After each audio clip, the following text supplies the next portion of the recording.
ಈಗ ನೀವು ಬಂದು ನಮ್ಮನ್ನ ಹೋರಾಟಗಾರರ ಈ ಒಂದು ಹೋರಾಟಕ್ಕೆ ಸ್ಪಂದಿಸಿ ತಹಶೀಲ್ದಾರ್ ಬಂದು ಕೇಳ್ತಾ ಇರೋದಕ್ಕೆ ಸ್ವಾಗತಿಸ್ತೀವಿ. ನಿರ್ಲೆ ಹೋಬಳಿಯ ಸಾಲಿಗ್ರಾಮ ತಾಲೂಕಿನ ಸಾರ್ವಜನಿಕರು ಹಿರಿಯವರಾದ ಮೆಡಿಕಲ್ ರಾಜೇಂದ್ರ ಅವರ ಅಧ್ಯಕ್ಷತೆಯಲ್ಲಿ ಎಲ್ಲಾ ಮುಖಂಡರುಗಳ ಸಮೇತ ಇವತ್ತಿನ ನಾವು ಸ್ಟ್ರೈಕ್ ಕೂತಿರೋ ಉದ್ದೇಶ, ಈ ಹಿಂದೆ ಸನ್ಮಾನ್ಯ ಸಾರಾ ಮಹೇಶ್ ರವರು ಕುಪ್ಪಳ್ಳಿ ಗ್ರಾಮಕ್ಕೆ ಇಂದಿರಾ ವಸತಿ ಶಾಲೆಗಾಗಿ 10 ಎಕರೆ ಭೂಮಿಯನ್ನ ಸರ್ವೆ ನಂಬರ್ 49ರಲ್ಲಿ 10 ಎಕರೆ ಭೂಮಿಯನ್ನ ಮಂಜೂರು ಮಾಡಿಸಿದ್ರು. ಇದು ಬರೀ ಕೇರಳ ತಾಲೂಕಿನಲ್ಲಿ ಕುಪ್ಪಳ್ಳಿಗೆ ಮಾತ್ರ ಮಾಡಿಸಿದ್ದಲ್ಲ, ಮಾರ್ಗೋಡ್ನಹಳ್ಳಿ, ಸಕ್ರೆ, KR ನಗರ ಮತ್ತೆ ಅರ್ಕೆರೆ, ರಾಂಪುರ ಮತ್ತು ಎಪ್ಸೂರ್ನಲ್ಲಿ, ಹಾಗೇನೆ ಕುಪ್ಪಳ್ಳಿಗೆ 10 ಎಕರೆ ಭೂಮಿಯನ್ನ ಮಂಜೂರು ಮಾಡಿಸಿರ್ತಕ್ಕಂಥ ಈ ಭೂಮಿ ಬರ್ತಕ್ಕಂಥದ್ದು ಕ್ರೈಸ್ ಕೆಳಗಡೆ. ಕ್ರೈಸ್ ಅಂದ್ರೆ ಏನು ಅಂದ್ರೆ ಕರ್ನಾಟಕ ವಸತಿ ಶಿಕ್ಷಣ ಸಂಸ್ಥೆಗಳ ಕೆಳಗಡೆ BC ಮತ್ತು SC ಅಂತ ಬರ್ತದೆ, ಬ್ಯಾಕ್ವರ್ಡ್ ಕ್ಲಾಸಸ್ಗೆ ಮತ್ತು ಶೆಡ್ಯೂಲ್ ಕಾಸ್ಟ್ಗೆ ಅಂತ ಬರ್ತಕ್ಕಂಥದ್ದು. ಈ ಇಂದಿರಾ ಗಾಂಧಿ ವಸತಿ ಶಾಲೆ ಕುಪ್ಪಳ್ಳಿ ಗ್ರಾಮ ಗಡಿ ಭಾಗ, ಕೃಷ್ಣರಾಜನಗರ ವಿಧಾನಸಭಾ ಕ್ಷೇತ್ರದ ಇವತ್ತಿನ ಸಾಲಿಗ್ರಾಮ ತಾಲೂಕಿನ ಗಡಿ ಭಾಗ. ಕುಪ್ಪಳ್ಳಿ, ತಂದ್ರೆ ಅಂಕನಹಳ್ಳಿ ಮತ್ತೆ ಬಸನ್ಪುರ, ಕೆಂಚನಹಳ್ಳಿ, ಗ್ಯಾರ್ದಡ, ಮೇಲೂರು, ಕುರ್ಬಳ್ಳಿ, ಅಂಕನಹಳ್ಳಿ, ಕಳ್ಳುಮುದ್ನಹಳ್ಳಿ, ನರ್ಚನಹಳ್ಳಿ, ಕೊಡೆಯಾಲ, ಹನುಮನಹಳ್ಳಿ, ನಿರ್ಲೆ, ಮಾಳ್ನಾಯಕನಹಳ್ಳಿ, ನಾಟ್ನಹಳ್ಳಿ, ಶಾಬಾಳು, ಸಾಕಷ್ಟು ಗ್ರಾಮಗಳು ವಿದ್ಯಾರ್ಥಿಗಳಿಗೆ ಅನುಕೂಲ ಆಗಲಿ ಅಂತೇಳಿ ಸಾರಾ ಮಹೇಶ್ ರವರು ಅವತ್ತಿನ ಸರ್ಕಾರಕ್ಕೆ ಒತ್ತಾಯವನ್ನು ತಂದು ಈ ಭೂಮಿಯನ್ನ ಕೊಟ್ಟಿದ್ದು. ಈ RTC ಕಾಲಂನಲ್ಲಿ ಮಾನ್ಯ ತಹಶೀಲ್ದಾರ್ ಅವ್ರು ಗಮನಿಸಬಹುದು, ಗೋಮಾಳ ಅಂತ ಇರ್ತಕ್ಕಂಥದ್ದು. ನಿನ್ನೆ ನಾವು ಈ ವಿಚಾರಕ್ಕೆ ಜಿಲ್ಲಾಧಿಕಾರಿಗಳಿಗೆ ಮನವಿಯನ್ನ ಸಲ್ಲಿಸಿದಂತ ಸಂದರ್ಭದಲ್ಲಿ ನಿನ್ನೆ ಇದನ್ನ ಬಿಟ್ಟು ಗುದ್ಲಿ ಪೂಜೆಯನ್ನ ಮಾನ್ಯ ಶಾಸಕರು ಮಾಡಿದ್ದಾರೆ, ಇದನ್ನ ಬಿಟ್ಟು ಮಾಡಿದ್ದಾರೆ, ಬೇರೆ ಕೆಲಸ ಮಾಡ್ಕೊಂಡು ಹೋಗಿದ್ದಾರೆ. ಆ ಸಂದರ್ಭದಲ್ಲಿ ಅವರು ಹೇಳಿಕೆಯನ್ನ ಕೊಟ್ಟಿದ್ದಾರೆ, ಇದು ಅರಣ್ಯ, ಸುಪ್ರೀಂ ಕೋರ್ಟ್ ಗೈಡ್ಲೈನ್ ಪ್ರಕಾರ ಅರಣ್ಯ ಇಲಾಖೆ ಪರ್ಮಿಷನ್ ಸಿಕ್ಕಿಲ್ಲ. ಯಾವತ್ತು ಕೊಟ್ಟಿದ್ದಾರೆ ಶಾಸಕರೇ, ಮಾನ್ಯ ಶಾಸಕರೇ, ಅರಣ್ಯ ಇಲಾಖೆಗೆ ಇದನ್ನ ನಾವು ಮರಗಳನ್ನ ಕಡೀರಿ ಅಂತ ಅರಣ್ಯ ಇಲಾಖೆಯವರು ಯಾವಾಗ ನಿಮ್ಮ ಅರ್ಜಿಯನ್ನ ರಿಜೆಕ್ಟ್ ಮಾಡಿದ್ದಾರೆ ಪ್ರಸ್ತುತ ಪಡಿಸ್ಬೇಕಲ್ಲ. ಮತ್ತೆ ನೀವು ಈಶ್ವರ್ ಖಂಡ್ರೆ ಅವ್ರ ಹತ್ರ ಮಾತಾಡಿದೀನಿ ಅಂತ ಹೇಳ್ತೀರಿ, ದಾಖಲಾತಿ ಇಟ್ಕೊಂಡು ಹೇಳಿ ಯಾವಾಗ ಮಾತಾಡಿದ್ರಿ?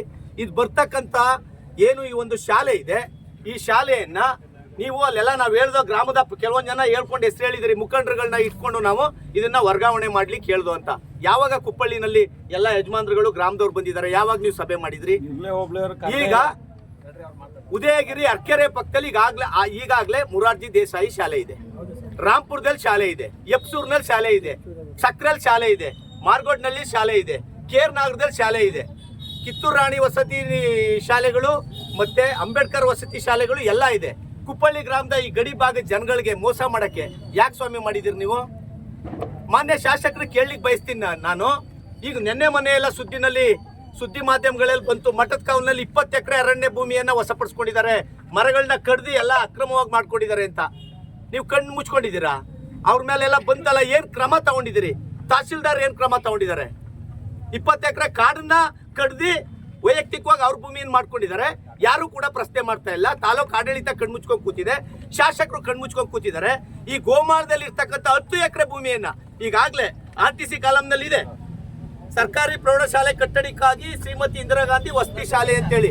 ಇದು ನೀವು ಮಾಡ್ತಾ ಇರ್ತಕ್ಕಂಥದ್ದು ಮಾನ್ಯ ಶಾಸಕರೇ, ಅಂಬೇಡ್ಕರ್ ಅವ್ರಿಗೆ ಅವಮಾನ, ದಲಿತ ಸಮುದಾಯಕ್ಕೆ ಅವಮಾನ, ಹಿಂದುಳಿದ ವರ್ಗಕ್ಕೆ ಅವಮಾನ. ಈ ಕ್ರೈಸ್ ಕೆಳಗಡೆ ಏನು ಕರ್ನಾಟಕ ವಸತಿ ಶಿಕ್ಷಣ ಸಂಸ್ಥೆಗಳ ಕೆಳಗಡೆ ಕೊಡ್ತಾರೆ, ಇದನ್ನ ಕೊಡ್ಬೇಕಾದ್ರೆ ಒಂದು ಕ್ರೈಟೇರಿಯಾ ಇದೆ, ಒಂದು ನಿಯಮಾನುಸಾರವಾಗಿ ಅದನ್ನ ಮಂಜೂರು ಮಾಡ್ತಕ್ಕಂಥದ್ದು. ಕಾಡನ್ನ ಕಡ್ದು ನೀವು ಶಾಲೆ ಮಾಡಿ ಅಂತ ಹೇಳಿಲ್ಲ. ಸುಪ್ರೀಂ ಕೋರ್ಟ್ ಆದೇಶ ಇದೆ, ಏನಂತ? ಸುಪ್ರೀಂ ಕೋರ್ಟ್ ಆದೇಶ ಇರೋದು ಕಾಡನ್ನ ಕೊಡ್ಬೇಕಾದ್ರೆ ಶಿಕ್ಷಣ ಸಂಸ್ಥೆಗಾದ್ರೆ ಅವಶ್ಯಕತೆ ಇದ್ರೆ ಕೊಡಿ ಅಂತ ಹೇಳಿದೆ. ಆದ್ರೆ ನೀವು ಆಲೆ ಕೊಟ್ಟಿರೋದನ್ನ ರದ್ದು ಮಾಡಿ ಅಂತ ಮಾನ್ಯ ಶಾಸಕರು ಎಲ್ಲಿ ಹೇಳಿದ್ದಾರೆ? ಒಂದು. ಎರಡನೇದು, ಈಗ KR ನಗರದ ಪಟ್ಟಣದ ಮುಖ್ಯ ರಸ್ತೆ ಹುಣಸೂರ್ಗೆ ಹೋಗತ್ತು ಸಾಕಷ್ಟು ಮರಗಳಿದ್ದು, ನಮ್ಮ ಅರಣ್ಯ ಇಲಾಖೆ ಅಧಿಕಾರಿಗಳಿದ್ದಾರೆ, ಅಲ್ಲಿ ಆಲ್ರೆಡಿ ಮರಗಳನ್ನ ಕಡ್ದು ರಸ್ತೆ ಮಾಡ್ತಾ ಇದ್ದೀರಿ. ಆ ರಸ್ತೆ ಕಡ್ದು ಮಾರೋತಾವು, ಆ ಮರಗಳನ್ನ ಕಡ್ದಿದಿರಲ್ಲ ತಾವು, ಅರಣ್ಯ ಇಲಾಖೆ ಪರ್ಮಿಷನ್ ಕೊಟ್ಟು ಆ ಮರಗಳನ್ನ ಹರಾಜು ಮಾಡ್ತಕ್ಕಂಥ ಪ್ರಕ್ರಿಯೆ ಎಷ್ಟು ಬೆಲೆ ಬಾಳ್ತದೆ ಅಂತ ಅದಕ್ಕೇನಾದ್ರೂ ನಿಯಮಾನುಸಾರ ಅನುಸರಿಸಿದಿರ ನೀವು? ಮಠದ ಕಾವಲಿಯಲ್ಲಿ ಒತ್ತುವರಿ ಮಾಡಿರೋದ್ರ ಬಗ್ಗೆ ಅನುಸರಿಸಿದಾರ ನೀವು? ಯಾವ ಉದ್ದೇಶವನ್ನು ಇಟ್ಕೊಂಡು ಯಾರಿಗೆ ಅನುಕೂಲ ಮಾಡಬೇಕು ಅಂತೇಳಿ, ಯಾರ ಸ್ವಜನ ಪಕ್ಷಪಾತದಿಂದ ಈ ಕುಪ್ಪಳ್ಳಿ ಗ್ರಾಮದ ಈ ಭಾಗದ ಜನಗಳಿಗೆ ಮೋಸ ಮಾಡಬೇಕು ಅಂತ ನೀವು ಅರ್ಕೆರೆ ಗ್ರಾಮಕ್ಕೆ ತಗೊಂಡೋಗ್ತಾ ಇದ್ದೀರಿ, ಉದಯಗಿರಿಗೆ ಈ ಶಾಲೆಯನ್ನ?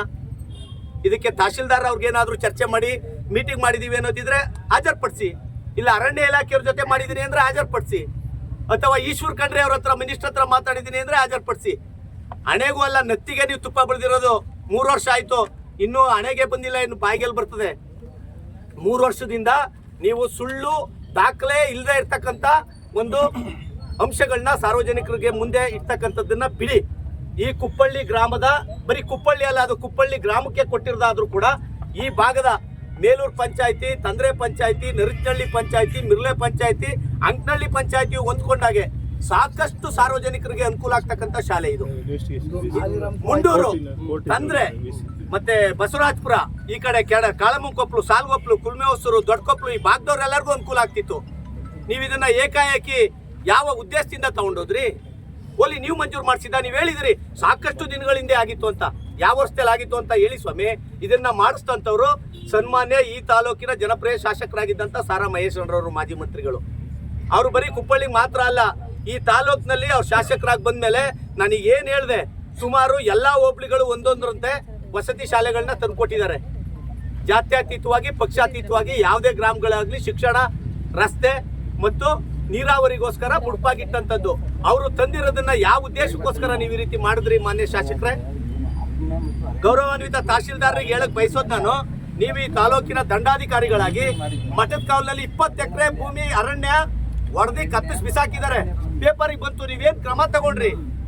ಶಿಕ್ಷಣ ಸಂಸ್ಥೆ ಕೊಟ್ಟಿರ್ತಕ್ಕಂಥ ಈ ಶಾಲೆಯನ್ನ ಏಕಾಏಕಿ ನೀವು ಅಲ್ಲಿಗೆ ವರ್ಗಾವಣೆ ಮಾಡಿ ಗುದ್ಲಿ ಪೂಜೆ ಮಾಡಕ್ ಕೊಟ್ಟಿದ್ದೀರಲ್ಲ, ದಾಖಲಾತಿ ಏನಿದೆ ಈಗ ಹಾಜರುಪಡಿಸಿ. ನೀವು ನಿಮ್ಮಲ್ಲಿ ಮೀಟಿಂಗ್ ಮಾಡಿದಾರಾ ಅಥವಾ ಅರಣ್ಯ ಇಲಾಖೆ ಅಧಿಕಾರಿಗಳ ಮುಂದೆ ಮೀಟಿಂಗ್ ಮಾಡಿದಾರಾ? ಕುಪ್ಪಳ್ಳಿ ಗ್ರಾಮದ ಮುಖಂಡರು ಸಂಪತ್ ಅವರು, ಹಲವಾರು ಜನ ಮುಖಂಡರುಗಳು ಹೋಗಿ ಕೇಳಿದಂತ ಸಂದರ್ಭದಲ್ಲಿ ಆರಿಕೆ ಉತ್ತರವನ್ನ ನೀವು ಹೇಳ್ತಿರಲ್ಲ, ಇದು ಸರಿನಾ? ಮಾನ್ಯ ಶಾಸಕರು, ಈ ಭಾಗದ ಜನಗಳಿಗೆ ನೀವು ಮಾಡ್ತಾ ಇರ್ತಕ್ಕಂಥ ಮರಣ ಹೋಮ, ಈ ಶಾಲೆಯನ್ನ ಬೇರೆಡೆಗೆ ಆಗ್ತಾ ಇರ್ತಕ್ಕಂಥದ್ದು, ಮಕ್ಳಿಗೆ ಏನು ಇಲ್ಲ ಅಂದ್ರೆ ಅಕ್ಷರ, ಅನ್ನ ಮತ್ತು ವಸತಿಯನ್ನ ಕಲ್ಪಿಸಿ ಅಂತ ಹೇಳ್ತಾ ಇದ್ದಾರೆ. ಅಂಬೇಡ್ಕರ್ ಅವರ ಸಂವಿಧಾನದಲ್ಲಿ ಒಂದು ಅಂಬೇಡ್ಕರ್ ಇಂದಿರಾ ಗಾಂಧಿ ವಸತಿ ಶಾಲೆಯನ್ನ ಮಾಡ್ತಾ ಇರ್ತಕ್ಕಂಥದ್ರಲ್ಲಿ ನಮ್ಮ ಸಂವಿಧಾನದಲ್ಲಿ ಏನ್ ಅರಣ್ಯ ಅಂತ ಹೇಳ್ತೀರಿ? ಎಲ್ಲಿದೆ ಸ್ವಾಮಿ ಅರಣ್ಯ? ಇದು ಅರಣ್ಯವನ್ನ 20 ಎಕರೆ ಒತ್ತುವರಿ ಮಾಡಿದ್ದಾರೆ. ಮೇಲ್ನೋಟ ಸುಮಾರು 50 ಎಕರೆವಷ್ಟು ಒತ್ತುವರಿ ಆಗಿದೆ ಅಂತ ಮಾಹಿತಿ ಇದೆ ಅಲ್ಲಿ ಅಂತ. ಸುತ್ತಮುತ್ತ ಆಜುಬಾಜಿನಲ್ಲಿ ಇರ್ತಕ್ಕಂಥ ಜನಗಳು ಎಲ್ಲಿ? ಸರ್ವೆ ಇಲಾಖೆಯವರಿಲ್ಲ, ಅರಣ್ಯಾಧಿಕಾರಿಗಳಿಲ್ಲ, ಯಾರಿಲ್ಲ. ಎಷ್ಟು ಈ ಬೆಂಗಳೂರು ಬಿಡದಿ ಟೌನ್ಶಿಪ್ ಅಲ್ಲಿ ಲಕ್ಷಾಂತರ ಜನಗಳು ಮರಗಳನ್ನೆಲ್ಲನೂ ಕಡ್ದಿ ಅಲ್ಲಿ ಬಿಡದಿ ಟೌನ್ಶಿಪ್ ಮಾಡಕ್ ಕೊಟ್ಟಿದಾರಲ್ಲ, ಅಲ್ಲಿಗೊಂದು ಕಾನೂನು, ಇಲ್ಲಿ ಒಂದು ಶಿಕ್ಷಣ ಸಂಸ್ಥೆ ಮಾಡತಕ್ಕೊಂದು ಕಾನೂನು ಇದೆಯಾ? ಸುಪ್ರೀಂ ಕೋರ್ಟ್ ಪರ್ಟಿಕ್ಯುಲರ್ ಆಗಿ ಯಾರನಾರ ಕುಪ್ಪಳ್ಳಿ ಇಂದಿರಾ ಗಾಂಧಿ ವಸತಿ ಶಾಲೆ ಮಾಡಬೇಡಿ ಅಂತ ಏನಾರ ನಿಯಮ ಮಾಡಿ ನಿಮ್ಗೆ ಏನಾರ ನೋಟಿಸ್ ಕೊಟ್ಟಿದಾರಾ? ಈ ವಿಚಾರವಾಗಿ ಮಾನ್ಯ ಸಾರಾ ಮಹೇಶ್ವರರವರ ನೇತೃತ್ವದಲ್ಲಿ, ಮೆಡಿಕಲ್ ರಾಜಣ್ಣವರವರ ಒಂದು ಅಧ್ಯಕ್ಷತೆಯಲ್ಲಿ ಈ ಭಾಗದ ಎಲ್ಲಾ ಮುಖಂಡರುಗಳು ಕೂಡ ನಾವು ಹೋರಾಟಕ್ಕೆ ಕೂತಿದೀವಿ. ಈ ಹೋರಾಟ ಕುಪ್ಪಳ್ಳಿನಲ್ಲೇ ಶಾಲೆ ಆಗ್ಬೇಕು, ಅಲ್ಲಿಯ ಮಕ್ಕಳಿಗೆ ಶಿಕ್ಷಣ ದೊರಕಬೇಕು ಅಂತಕ್ಕಂಥ ಉದ್ದೇಶ ಇದೆ. ಇದನ್ನ ನಮ್ಮ ಹೋರಾಟವನ್ನ ಮಾನ್ಯ ತಹಶೀಲ್ದಾರ್ ಅವರು ಈಗ ಅವ್ರು ಏನ್ ನೆನ್ನೆ ಹೇಳಿಕೆ ಕೊಟ್ಟಿದ್ದಾರೆ ಶಾಸಕರು, ನಾವು ಚರ್ಚೆ ಮಾಡಿದೀವಿ, ಮೀಟಿಂಗ್ ಮಾಡಿದೀವಿ ಅಂತ ದಯಮಾಡಿ ಈಗ ನೀವು ಅದನ್ನ ಈ ಸಭೆಗೆ ತಿಳಿಸ್ಬೇಕು. ನಾವು ಯಾವಾಗ ಮೀಟಿಂಗ್ ಮಾಡಿದ್ದೋ, ಅಲ್ಲಿ ಯಾವಾಗ ಅರಣ್ಯ ಅಧಿಕಾರಿಗಳು ನಿಮ್ಮ ಮರ ಕಡಿಬೇಡಿ ಅಂತ ಹೇಳಿದ್ರು, ಅಲ್ಲಿ ಯಾವಾಗ ಗ್ರಾಮ ಸಭೆ ಆಗಿತ್ತು, ಇದಕ್ಕೆಲ್ಲ ನೆನ್ನೆ ಹೇಳಿದಾರಲ್ಲ ಮಾನ್ಯ ಶಾಸಕರು, ದಾಖಲಾತಿ ಇರ್ಬೇಕಲ್ಲ. ದಯಮಾಡಿ ನಮ್ಮ ಸಭೆ ಮುಂದೆ ಹಾಜರುಪಡಿಸಿ. ಇದು ಗೋಮಾಳ, ಮನೆ ಮುಂದೆ ಒಂದು ಮರ ನಡಿ, 2 ಮರ ನಡಿ ಅಂತಿತ್ತು. ಆದ್ರೆ ಸಾವಿರಾರು ಮಕ್ಕಳ ವಿದ್ಯಾಭ್ಯಾಸಕ್ಕೋಸ್ಕರ 16 ಮರಗಳಿದ್ರೆ ಕಡಿಯೋದು ತಪ್ಪೇನಿಲ್ಲ, ಅದು ಕೋರ್ಟ್ ಡಿಸ್ಕ್ರಿಷನರಿ ಪವರ್. ಆದ್ರೆ ಶಿಕ್ಷಣ ಸಂಸ್ಥೆಗೆ ಇದು ಯಾವ್ದೋ ಫ್ಯಾಕ್ಟ್ರಿ ಮಾಡ್ಲಿಕ್ಕಲ್ಲ. ಇದನ್ನ ಮನಗಂಡು ನಮ್ಮ ಮನವಿಯನ್ನ ಸ್ವೀಕರಿಸಿ ಇಲ್ಲೇ ಮಾಡಬೇಕು ಅಂತ ಕೇಳ್ತಾ ಇದೀವಿ. ಇನ್ನು ಸಾಕಷ್ಟು ಜನ ಬರೋರಿದ್ದಾರೆ. ನಮ್ಮ ನಾಯಕರಾದಂತ ಸಾರಾ ಮಹೇಶ್ವರರವರು ಈ ಒಂದು ಹೋರಾಟಕ್ಕೆ ಬಂದು ಭಾಗಿಯಾಗ್ತಾರೆ. ನಮ್ಮ ಹೋರಾಟ ಗೆಲ್ಲೋವರೆಗೂ ಇದ್ದೇ ಇರ್ತದೆ ಅಂತ ಹೇಳ್ತಾ, ಬಲೋ ಭಾರತ್ ಮಾತಾ ಕಿ, ಡಾಕ್ಟರ್ ಬಾಬಾ ಸಾಹೇಬ್ ಅಂಬೇಡ್ಕರ್ ಅವರಿಗೆ, ಎಲ್ಲ ಹೋರಾಟಗಾರರಿಗೆ, ಕುಪ್ಪಳ್ಳಿ ಗ್ರಾಮಸ್ಥರಿಗೆ, ಇಲ್ಲಿ ನೆರೆದಿರುವ ಎಲ್ಲ ಗ್ರಾಮಸ್ಥರುಗಳಿಗೆ, ಎಲ್ಲ ಮುಖಂಡರುಗಳಿಗೆ